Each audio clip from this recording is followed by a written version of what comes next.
Thomas Soto. Le vrai faux de l'info de la matinale, Jean-Philippe Ballas, bonjour. Bonjour Thomas, bonjour à tous. Ce matin, Erasmus contre Marine Le Pen. La présidente du Front National qui donne sa vision de l'Europe. Elle va parler d'Erasmus à la fin de l'extrait. On écoute, c'était hier matin sur LCI.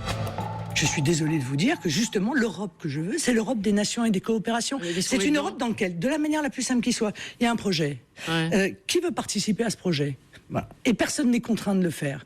Et volontairement, les nations participent ou non à un projet. Mais dites-moi, c'est exactement Erasmus. Erasmus, ça n'a rien à voir avec l'Union européenne.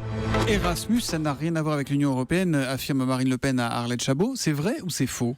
Je dis faux, Thomas. La formule est quand même un peu excessive. Il suffit d'ailleurs d'aller sur le site d'Erasmus, vous voyez, c'est pas de la grande investigation, pour lire qu'il s'agit bien d'un programme de l'Union européenne, avec un budget près de 15 milliards d'euros.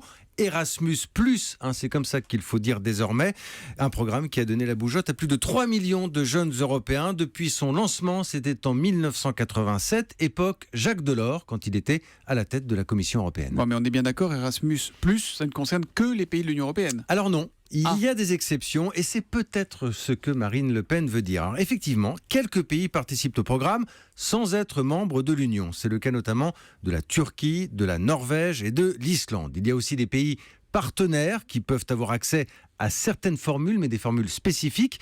Mais encore une fois, Thomas, le socle, la base et l'argent, c'est vraiment l'Union européenne. Bon, et dites-moi, les jeunes Français dans tout ça, ils sont combien à partir avec Erasmus+?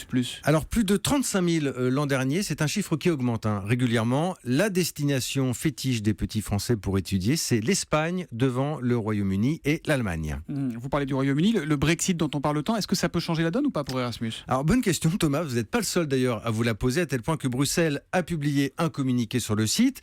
Un communiqué qui botte un peu en touche sur le thème. Pour l'instant, le Royaume-Uni fait toujours partie officiellement de l'Union. Donc, on fait comme si de rien n'était. Le programme continue. Ça, il vaut mieux que ça continue dans l'intérêt de tout le monde. Exactement. Où sont les deuxième destination pour les Français quand même. Erasmus, tout de suite, ça fait penser à l'auberge espagnole. Oui, Clapiche, on est complètement dedans. Le vrai faux de l'info de la matinale avec Jean-Philippe Ballas qu'on retrouve demain matin. À demain, Jean-Philippe. À demain.